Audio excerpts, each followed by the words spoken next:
రక్షణ అనేది ఒక మామూలుగా అంత పోస్టర్స్ చూసి ఉంటారు, పోలీస్ సబ్జెక్ట్ని తెలుస్తుంది. ఫస్ట్ టైటిల్ మన తెలంగాణ పోలీసులో రక్షక్ వెహికల్స్ ఉంటాయి కదండి, రక్షక్ అని పెడదాం అనుకున్నాం.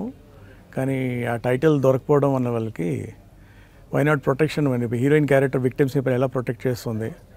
సో బేస్డ్ ఆన్ దట్ అని టైటిల్ ఫిక్స్ చేసాం. అదే ఇంతకుముందు టెంటేటివ్లో వేరే టైటిల్స్ కూడా అనుకున్నాం, ఇన్వెస్టిగేటివ్ డ్రామా అని చెప్పి. ఇట్స్ ఏ క్రైమ్ బేస్ నడుస్తుంటుంది, how she investigates and how she gets to the guilty person చెప్పి వెతకడం ఉంటుంది. అది మొత్తం ఇన్వెస్టిగేటివ్ ప్రాసెసే ఉంటుంది. రియలిస్టిక్ అప్రోచ్తో ఉంది మొత్తం సినిమా. అంటే నేను సినిమాలో చూపిస్తుంది ఎక్కువ అయిపోద్ది. అంటే ఎమోషనల్ కంటెంట్ చూస్తే పాయల్ రాజ్పూత్ది చాలా పవర్ఫుల్ క్యారెక్టర్ అనేది అనిపిస్తుంది. సో ఆమెనే ఎందుకు చూజ్ చేసుకున్నారు?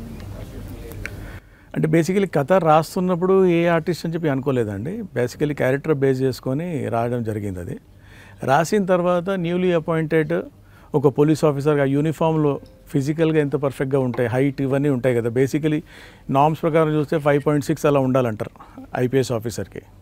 ఆ దృష్టిలో పెట్టుకొని ఆ ప్రాసెస్లో కూడా RX-100 రావడం జరిగింది. అప్పుడు ఆ టైంలో ఆ సినిమా చూడగానే ఐ వాజ్ ఫిక్స్ దట్ తనకు చాలా బాగుంటుంది సినిమా అని చెప్పి ఐ అప్రోచ్ హర్. అండ్ తనకి నరేషన్ ఇవ్వడంతో 1.5 months పట్టింది నరేషన్ ఇవ్వడానికి. But finally I could get her appointment in వైజాగ్లో ఉన్నప్పుడు. అక్కడ వెళ్ళి దసపల్లలో I gave her the narration. ఇవ్వగానే she liked it immediately. She wanted. ఎన్ని రోజులు షూట్ చేశారు? షూటింగ్ జరిగిన రోజులు ఎలా కోఆపరేట్ చేస్తారు? 57 days చేసామండి. అంటే టోటల్ షూటింగ్ 57, పాయల్ గారితో 47 days చేసాం. షూటింగ్లో ప్రాబ్లం లేదండి, పర్ఫెక్ట్. ఇప్పుడు ఇష్యూ క్లోజ్ అయిందా? ఇప్పుడు లేటెస్ట్గా ఇష్యూ నడుస్తుంది కదా. అంటే నా తరపున ఇష్యూ ఏం లేదండి. యాక్చువల్లీ అగ్రిమెంట్ ప్రకారం she has to come for promotion and I have to pay her money. 6 lakhs is balance amount.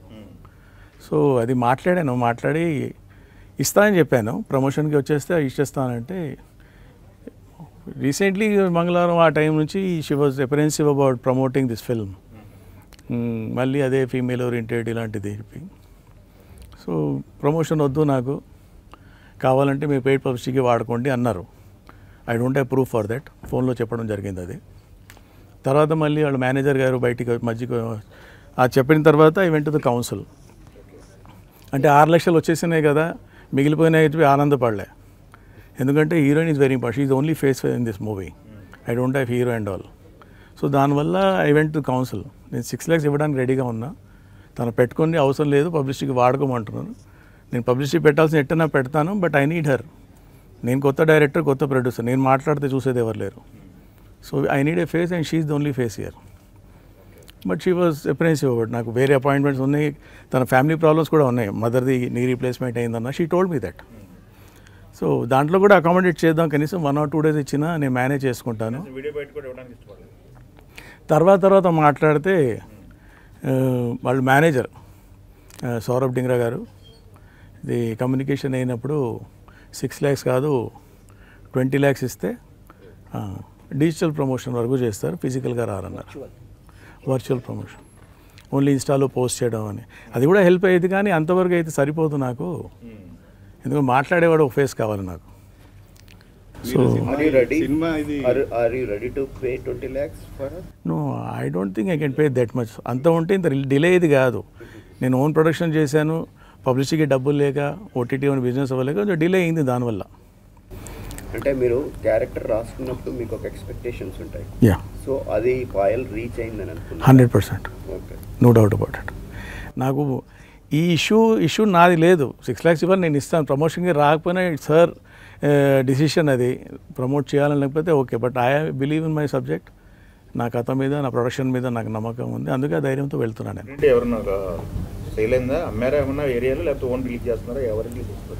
ఇది నాది ఓన్ రిలీజ్ అండి. Distributors are spending on cube and all. ఇక్కడ ఏషియన్ మూవీస్ చేస్తున్నా, global cinema. And నైజాంలో సాయి చంద్ర అని ఆయన, and ఆంధ్రాలో Sri Vijaya films.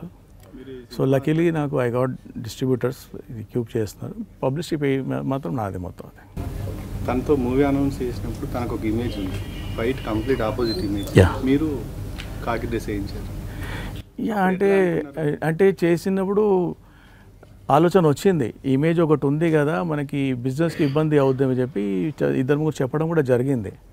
But నాకు కథ ఇంపార్టెంట్ చేయడం అని. ఆర్టిస్ట్ అన్నాక ఉన్న ఇమేజ్ సినిమాలు చేసుకుంటుంటే ఆడియన్స్ కూడా చూడరు. పెద్ద హీరోలు కూడా సేమ్ చేస్తారు, ఇంతకుముందు వచ్చిందిరా అని చెప్పి చూడరు.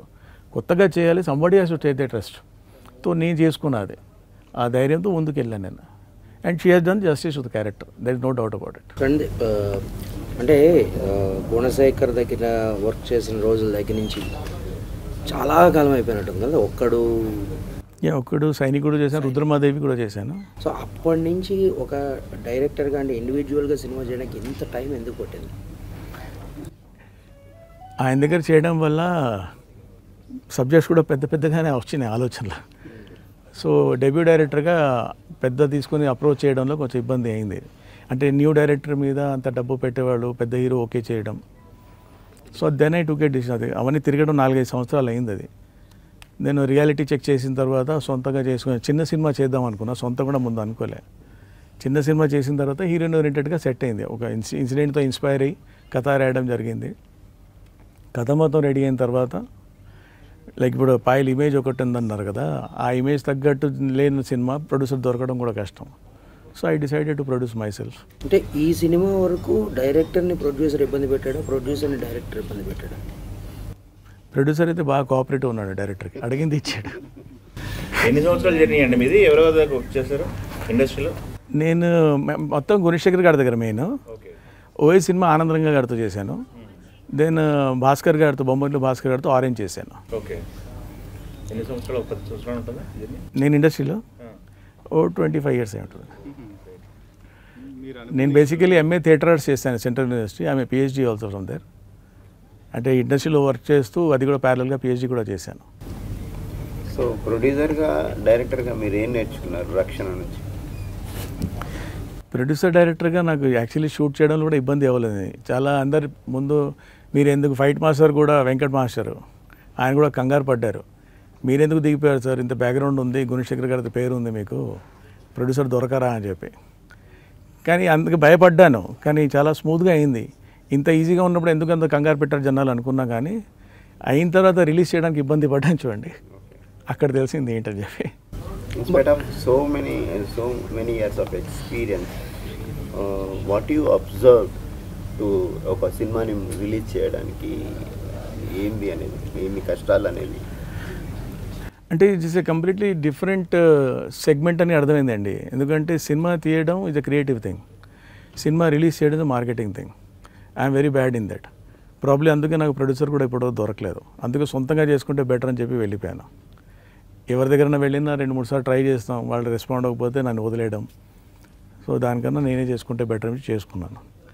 సో అక్కడ మార్కెటింగ్ వల్ల సినిమా రాలేదు, మనకి ప్రొడ్యూసర్ దొరకలేదు. మార్కెటింగ్ వల్ల సినిమా రిలీజ్ కూడా ఇబ్బంది అయింది. సో అంటే after having so many relations with heroes, అంటే ఆరెంజ్ కానీ ఇలా పెద్ద పెద్ద సినిమాలు అందరితోనే you work as a co director. So definitely first rapport will be with you only. అయినా సరే ఎందుకు వాళ్ళందరినీ అప్రోచ్ అవ్వలేకపోయారు? అంటే అట్లీస్ట్ ఈ సినిమా ప్రమోషన్ కోసమైనా ఎవరినైనా ఎందుకు అని అప్రోచ్ అవ్వలేదు? ప్రమోషన్ చెప్పాను కానీ వాళ్ళు సినిమా కోసం అప్రోచ్ అవ్వడం అంటే ట్రై చేశాను. బట్ అదేనా చెప్పాను కదా, రియాలిటీ చెక్.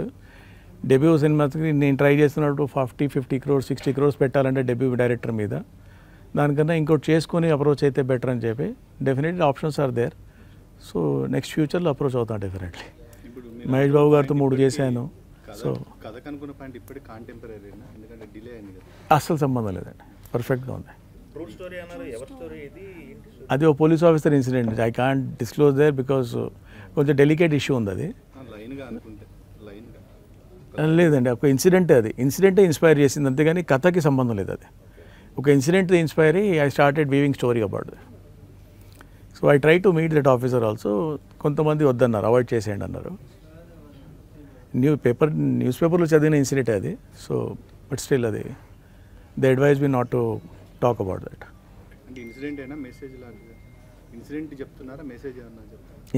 ఇందులోనండి కొన్ని వస్తాయండి, డెఫినెట్లీ మెసేజ్ కూడా వస్తుంది, సటిల్గా ఉంది. అంటే ప్రీచింగ్ లాగా ఇది నేను పాఠం చెప్తున్నా నేర్చుకోండి లాగా లేదండి, అర్థమయ్యే వాళ్ళకి అర్థమవుతుంది. I try to do that. అది జనాలకి కమ్యూనికేట్ అయితే probably that shows my success. Otherwise చూద్దాం. అంటే రక్షణ ఒక ప్రేక్షకుడు థియేటర్కి వచ్చి ఎందుకు చూడాలంటే మీరు ఏం చెప్తారు? అంటే what are the strengths of the movie? USP అందులో అంటే ఒక కంటెంపరీ ఇష్యూస్ కొన్ని ఉన్నాయండి అందులో. మామూలుగా ఆఫ్టర్ రిలీజ్ ఐడెంటిఫికేషన్ ఉంటుంది దాంతో, ఉన్న విక్టిమ్స్ అయినా సిచ్యువేషన్స్ అయినా, and how it has been projected in the movie. అంటే రెగ్యులర్గా సినిమా అనేసరికి మనం కొంచెం లిబర్టీ తీసుకొని సినిమాటిక్ లిబర్టీ తీసుకొని ముందుకు వెళ్ళిపోతాం. ఇక్కడ రియలిస్టిక్గా అప్రోచ్ చేయాలి మొత్తం. అది 100% చేంజ్ అవుతుందండి, 100%. అంటే మంగళవారం సినిమా తర్వాత కూడా she has been getting those offers అని విన్నాను. అది probably she is not taking that. Nobody wants to repeat the same thing and again. So దీంతో డెఫినెట్లీ ఇమేజ్ మారుతుంది. ఆడియన్స్ కూడా ప్రొడ్యూసర్స్ అప్రోచ్ అయినా, డైరెక్టర్ రాసే వాళ్ళు కూడా చూసిన తర్వాత మనకు కూడా ఇలా రాద్దాం అని చెప్పి అనిపిస్తుంది. సో దీని తర్వాత మారుతుంది డెఫినెట్లీ. రిలీజ్కి ముందు మారింది కదండి మీ సినిమాతో? ఏదండి? రిలీజ్కి ముందు కూడా మారింది ఆ ఇమేజ్. అర్థం కాలేదు. సినిమా ఇండస్ట్రీ దృష్టిలో ఆ ఇమేజ్ మారిపోయింది అంటున్నాను. ఎవరిది? పాయల్ గారిది. మీ సినిమాకి ప్రమోట్ చేయకపోవడం వల్ల ఆ image. That is different thing అండి. పర్సనల్ అంటే తన పర్సనల్గా ఎందుకు డిస్టర్బ్ అయింది, ఎవరు చెప్పారో తెలియదు. బట్ దట్స్ ఎ కంప్లీట్, అంటే మీరు అడిగేది ప్రొఫెషనల్ ఇమేజ్ గురించి. So that's something completely personal thing. And shooting చేసే టైంలో నాకు ఏ ప్రాబ్లం లేదు, మొత్తం ప్రాసెస్ అంతా స్మూత్గానే ఉంది. ఇన్ఫ్యాక్ట్ 1 year బ్యాక్ వరకు కూడా బాగానే ఉండేది. బాగా డిలే అవ్వడం వల్ల probably she is little apprehensive about it. ఇప్పుడు మీ సినిమాతో పాటు ఇంకో పోలీస్ స్టోరీ వస్తుంది, దాంట్లో కాళ్ళు ఎగరాలి. ఇన్సిడెంటల్లీ రెండు ఒకేసారి పడ్డాయి. అది బాగానే ఉంటుంది. అది కూడా ట్రైలర్ బాగానే ఉంది. సో బాగుంటుంది పోటీ ఉంటే. పోటీ ఫీల్ అవుతున్నారు అంతే కదా, సేమ్ కాన్సెప్ట్ లాగా ఉంది. అంటే కథ వేరే ఉన్న క్యారెక్టరైజేషను, తను కూడా ఏసీపీ అని చెప్పారు. లేదు, అసలు సంబంధం లేదు. అంటే ఈరోజు రేపు ఈ క్రైమ్ థ్రిల్లర్స్ కానీ లేకపోతే క్రైమ్ మిస్టరీస్ కానీ డెఫినెట్గా ఆదరణ అయితే ఉంటుంది. ఇప్పుడు ఈ మూవీలో అంటే పర్టికులర్లీ రక్షణ మూవీలో సార్ట్ ఆఫ్ అంటే ఒక క్రైమ్ డ్రామా కానీ లేకపోతే మిస్టరీ కానీ అలాంటిది ఎలిమెంట్స్ ఏమైనా ఉన్నాయా? ఉన్నాయండి, మిస్టరీ ఉంటుంది. అంటే when the crimes are happening, we don't know the criminal. That's only starts the mystery. అంటే చాలా వరకు క్రైమ్ కథలన్నీ కూడా సైకో కిల్లర్ చుట్టూ కానీ లేదంటే అమ్మాయిలు కిడ్నాప్ చేయడం పాయింట్ చుట్టూ కానీ ఉంటాయి. మీ ట్రైలర్లో కూడా అంత ఎక్కువ రివీల్ చేసినట్టు కూడా లేదు, ముఖ్యంగా రక్షణ. ప్రాబ్లీ అది లేదేమో అందులో. అంటే ఏ పాయింట్ మీద ఉండొచ్చు అది చూడండి, రేపే వస్తుంది. సార్, ఏ మూవీకైనా ఇప్పుడు డిజిటల్ బిజినెస్ అనేది, ఓటీటీ అనేది చాలా క్రూషియల్. మీకు మీ సినిమాకి ఓటీటీ బిజినెస్ ఏమైనా అయిందా? ఏంటి? అవ్వలేదండి. In fact I wanted to put a card there. ఈ సినిమా ఓటీటీ శాటిలైట్ మీద అవ్వలేదు, మీకు నచ్చితే వచ్చి థియేటర్లో చూడండి అని చెప్పి. ఎందుకంటే బోత్ ఆర్ లింక్డ్ అండి. కోడి ముందు వచ్చిందా గుడ్డు ముందు వచ్చిందని చెప్పి, సినిమా బాగుంటే సినిమా రిలీజ్ అయిన తర్వాత ఓటీటీలో వస్తుంది కదా వాళ్ళు అనుకుంటున్నారు, సినిమా ఆడితే మేము తీసుకుంటామని చెప్పి వాళ్ళు అంటున్నారు. సో హౌ ఇట్స్ ప్రాక్టికల్లీ తెలియదు. ఫర్దర్గా మీ ప్రాజెక్ట్స్ ఏమి ప్లాన్ చేశారా? ప్లానింగ్ ఉందండి, కానీ ఈ రిజల్ట్ మీద నెక్స్ట్ డిసైడ్ అవుతుంది. Okay, thank you very much. Thank you.